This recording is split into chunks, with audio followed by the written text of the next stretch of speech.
Baik, terima kasih Bu Ella. Assalamualaikum warahmatullahi wabarakatuh. Selamat sore, salam sejahtera bagi Salam. kita semua. Salam kenal Bapak dan Ibu semuanya.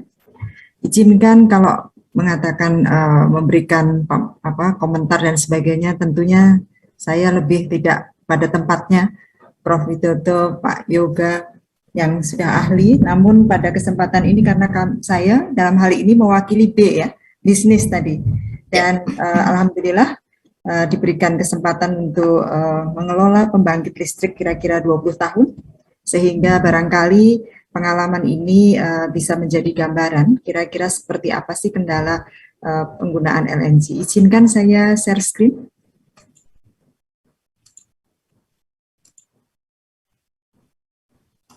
Bapak dan Ibu yang kami hormati, pertama kami menyampaikan apresiasi dan luar biasa tadi materi dari Pak Yoga dan banyak hal yang saya sependapat dengan Pak Yoga, khususnya mengenai yang supply demand ini harus di satu tempat ya Pak. Artinya berdekatan, jadi meminimalkan logistik. Karena memang inilah sebenarnya konsep yang juga terkait dengan renewable energy. Jadi kalau di renewable energy ada istilah renewable energy based industrial development atau REBIT. Maka sebenarnya ini juga sama dengan pemanfaatan LNG atau gas yang seharusnya juga bisa didekatkan dengan demand-nya. Nah, menjawab pertanyaan mengenai keekonomian, izinkan saya memberikan satu opsi kira-kira atau pertimbangan kira-kira yang nanti barangkali ini menjadi gambaran ke depan.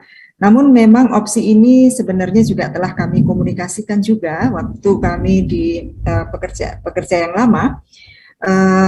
Kami pernah konsultasikan ini dengan tim BPK dan secara akuntansi memungkinkan. Jadi gambarannya seperti ini. Kalau kita melihat pembangkit listrik seperti PLTU, kemudian PLTGU dan lainnya, PLTU dan PLTGU misalnya ini PLTU batubara, maka sebenarnya fasilitas saluran penyaluran bahan bakar ini menjadi satu kesatuan dengan aset pembangkitnya. Jadi pada waktu membangun pembangkitnya, maka fasilitas penyaluran bahan bakar ini menjadi satu kesatuan yang dibangun oleh ini. Seperti ini adalah case di Jawa 1 yang dilakukan oleh Pertamina Power Indonesia, di mana fasilitas regasnya itu juga dibangun oleh mereka sendiri. Nah, sehingga kita ketahui bahwa secara keseluruhan listrik yang dihasilkan itu masuk di dalam biaya yang sangat kompetitif. Kita tahu bahwa listrik yang di dalam PPA-nya antara PLN dengan Pertamina Power Indonesia itu sangat kompetitif, khusus untuk size PLTGU di Jawa 1 itu. Jadi seperti ini, seperti conveyor, kemudian storage-nya yaitu cold yard-nya dan sebagainya, ini bagian dari pembangkit listriknya. Nah, kalau tadi infrastruktur seperti regas, storage dan regasnya, apakah ini bisa kita masukkan sebagai bagian di dalam pembangkitnya? Kalau ini bagian tentunya juga ada pro cons ya. Kalau pembangkitnya kecil, terlalu kecil, maka ini terus terang saja pasti tidak masuk. Nah, lalu kemudian kalau tadi yang disampaikan juga oleh Prof. Widodo bahwa sebenarnya juga bisa harus ada semacam cluster dan juga disampaikan oleh Pak Yoga cluster. Barangkali itu semacam hub tadi yang disampaikan tadi adalah hub. Nah, jadi sharing dari fasilitas penyaluran bahan bakar. Yang dimaksud adalah storage-nya maupun regasnya. Dalam hal ini apabila kita menggunakan LNG. Nah, sekarang kalau kita bicara di Indonesia Timur yang pembangkitnya kecil-kecil karena memang kebutuhan atau demand listriknya kecil-kecil karena yang menjadi anchor buyer terbesar dari LNG adalah pembangkit listrik. Tentunya ini kalau pembangunan pembangkit listrik ini akan sangat terpengaruh oleh supply dan demand. Demandnya kecil, maka size pembangkitnya kecil. Nah, menjadi tugas siapa membangun fasilitas storage dan regasnya ini? Nah, listrik di Indonesia adalah infrastruktur dan bukan komoditas. Maka sebenarnya Kalau kita bicara untuk Indonesia Timur, sebenarnya fasilitas storage dan regasnya ini adalah merupakan infrastruktur yang bisa menjadi tugas pemerintah. Dan ini sebenarnya sudah ditangkap oleh Bapak Menteri ESDM dengan memberikan penugasan melalui Kepmen 13 tahun 2020 yang nanti barangkali Pak Nanang akan memberikan dari sisi pemerintah. Demikian kira-kira ini satu hal tadi yang saya coba ambil catatan dari keekonomian, isu keekonomian dari yang dipaparkan oleh Pak Yoga. Jadi dari struktur biaya, karena struktur biaya komponen C itu biasanya adalah berupa bahan bakarnya dan juga transportasinya. Nah, sekarang storage dan regasnya ini menjadi tanggung jawab siapa, itu bisa menjadi opsi pemerintah ataupun menjadi bagian dari aset pembangkit yang apabila itu bisa di-cluster secara bersama-sama.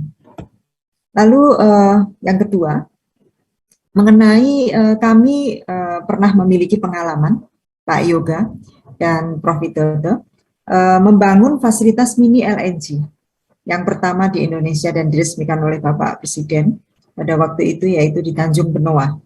Di sini memang kecil karena hanya 200, cukup untuk 200 mega, yang DMN-nya 182 megawatt, ada 12 unit tadi di sana, PLTDG. Lalu perannya adalah bukan base loader, tetapi adalah load follower, dan ini berada di lokasi Tanjung Benoa, Pelindo 3. Nah, tadi saya sedikit mengatakan bahwa memang seharusnya adalah land base. Land base itu lebih murah dibandingkan dengan floating atau menggunakan FSRU.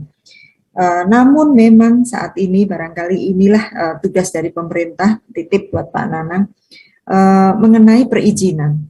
Untuk memperoleh izin di land base untuk membangun infrastruktur ini tidak mudah.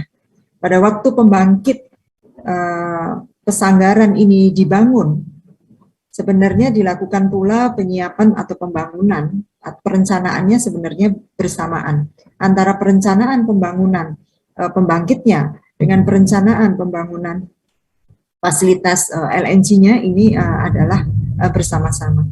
Namun ternyata kecepatan pembangkit ini lebih cepat dan sesuai dengan rencana, sedangkan untuk LNG-nya tidak sesuai dengan rencana karena tidak diperolehnya izin land base. Nah, ini juga barangkali menjadi pertimbangan karena mencari izin lokasi ini ternyata tidak mudah. Dan barangkali ke depan tadi pemanfaatan jetty untuk multifunction barangkali ini juga menjadi pertimbangan, dapat menjadi pertimbangan oleh pemerintah. Dan ini diperlukan adanya proyek strategis nasional yang isinya adalah pembangunan jetty yang multifunction, itu bisa menjadi salah satu solusi.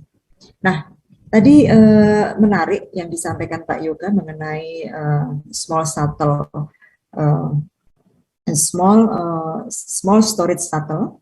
Nah, ini sebenarnya yang ada di Benoa ini masih ada kemungkinan storage-nya ini dipakai, FSRU-nya ini dipakai untuk Lombok. Lombok ini ada 2x25 yang saat ini masih dalam proses mencari atau ditenderkan oleh tim PLN mendapatkan pemenang untuk membangun fasilitas regas. Tentunya jauh lebih sulit ya, karena ini 2x25 mega. Tentunya ini akan sangat sulit diperoleh dan barangkali ini menjadi opportunity apabila menggunakan konsep yang di sini, storage yang di sini bisa dibawa-bawa ke Lombok, lalu kembali mengambil sekaligus mengambil LNG di Bontang. Kira-kira seperti itu. Lalu kira-kira gambaran yang disampaikan oleh Pak Yoga tadi mengenai PLTD memang kecil-kecil. PLTD yang dimiliki PLN ini sebenarnya tadi 52 lokasi di dalam Kepmen 5 ESDM 13 tahun 2020 ini adalah bagian kecil dari lokasi PLTD yang tersebar di seluruh wilayah Indonesia, baik itu milik PLN maupun sewa. Ini kira-kira gambaran lokasinya seperti ini, ada 5.239 unit PLTD yang tersebar dan ada sekitar lebih dari 3.000 masih beroperasi. Dan program pemerintah adalah dalam rangka untuk menurunkan impor BBM dan mengoptimalkan energi lokal dan energi bersih. Ini yang menjadi target sehingga muncullah program. Yang pertama adalah program konversi BBM menjadi gas yang dimasukkan di dalam Permen 13 tahun 2020 dan menugaskan Pertamina. Jadi sebenarnya pemerintah telah melihat bahwa infrastruktur ini adalah merupakan tugas dari pemerintah dan kemudian pemerintah menugaskan Pertamina dan menugaskan PLN untuk mengkonversi. Jadi sebenarnya antara supply dan demand ini sudah tepat, sudah ada. Artinya kalau Pertamina membangun infrastrukturnya, lokasinya untuk mana, itu PLN adalah sudah klop. Ya. Namun masalahnya yang tadi disampaikan oleh Pak Yoga tadi, bahwa keekonomian. Nah, kalau kita selalu bicara mengenai keekonomian, barangkali memang nggak akan jadi, nggak selesai-selesai ya Pak Yoga ya. Karena apa? Karena terlalu kecil dan kemudian tidak visible dan sebagainya. Nah, barangkali memang kalau dari sisi bisnis atau dari sisi pelaku usaha, barangkali memang harus ada langkah konkret yang harus dikerjakan. Karena memang pasti seperti mini LNG yang di Tanjung Benoa merupakan mini LNG pertama, tentunya banyak lesson learned yang diperoleh dan banyak kendala yang dihadapi. Karena apa? Karena memang itu adalah pertama kali di Pulau Bali pembangkitnya itu dari minum minyak menjadi minum gas. Nah, itu memang sesuatu yang luar biasa kendalanya, namun kerja keras dan fokus bisa menyelesaikan masalah itu dan sampai sekarang tetap beroperasi. Nah, seperti yang tadi saya juga mencatat catatan dari masukan dari Prof. Widodo mengenai penggunaan energi lokal yang renewable energy. Barangkali memang ini juga salah satu opsi karena saking kecilnya yang tidak ekonomis apabila dikonversi dari BBM menjadi gas, maka penggunaan energi baru, energi terbarukan lokal ini menjadi opsi yang lebih pas dalam hal menggunakan efisiensi dan juga green dalam rangka menurunkan emisi CO2. Nah, kira-kira kalau kita petakan lokasi PLTD ini dengan lokasi LNG liquefaction maupun terminal LNG yang ada di Indonesia, barangkali memang yang tadi disampaikan clustering, apakah background, apakah SSS, itu menjadi salah satu upaya terobosan. Namun memang di antara titik-titik lokasi ini kapasitasnya itu memang kadang-kadang tidak sesuai dengan harapan. Jadi misalnya dekat dengan tangguh, tetapi volume atau kapasitas dari pembangkitnya itu sangat kecil, sehingga tetap saja menjadi tidak memungkinkan. Nah, di samping sebelah kanan ini adalah peta yang sama dengan lokasi PLTD, namun ini adalah peta dari biomasa. Jadi barangkali ini juga biomasa ini dalam arti biomasa. Jadi dari gas, dari batang-batang pohon, bambu dan sebagainya, kemudian dilakukan gasifikasi dan kemudian dipakai untuk bahan bakar menggantikan dari BBM. Namun memang masih ada kendala, beberapa PLTD ini ada yang memang tidak didesain dengan dual fire. Nah, kira-kira seperti itu tantangannya, jadi memang sangat kecil-kecil. Nah, barangkali untuk menutup ada satu pertimbangan, kalau kita paham bahwa di luar negeri penggunaan pada waktu LNG dari liquid dikonversi menjadi gas itu adalah bisa dimanfaatkan energi dinginnya, ya energi dinginnya ini bisa dimanfaatkan untuk storage. Barangkali ini juga bisa menjadi satu peluang gitu ya, menjadi satu peluang. Apakah penggunaan yang ditangguh untuk di Maluku, karena pemerintah sebenarnya telah menetapkan Maluku ini sebagai Maluku Lumbung Ikan Nasional, dan di dalam menyiapkan listrik untuk Maluku Lumbung Ikan Nasional ini juga mengalami satu tantangan yang cukup signifikan karena lokasi geografis dan sebagainya. Nah, barangkali ini juga menjadi satu peluang apabila penggunaan LNG ini menjadi satu area dengan industrinya. Dan Kepulauan Indonesia dan lautan Indonesia ini yang penuh dengan sumber daya ikan dan sebagainya, ini barangkali kita harus coba dorong ya, karena pemerintah sebenarnya juga sudah menetapkan Maluku Lumbung Ikan Nasional ini sebagai proyek strategis nasional. Barangkali strategi kolaborasi inilah yang kemudian bisa sekaligus dalam hal pemanfaatan LNG, apakah nanti dalam bentuk hub, apakah itu dalam bentuk ya, kalau kita melihat lokasinya pasti hubnya, sekaligus untuk mendukung industri perikanan di Indonesia.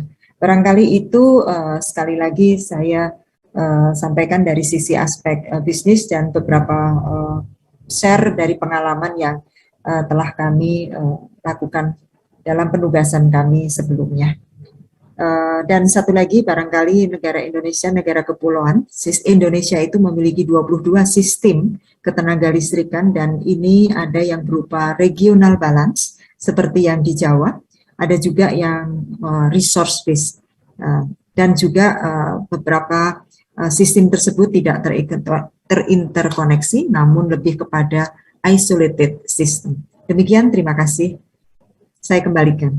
Assalamualaikum warahmatullahi wabarakatuh.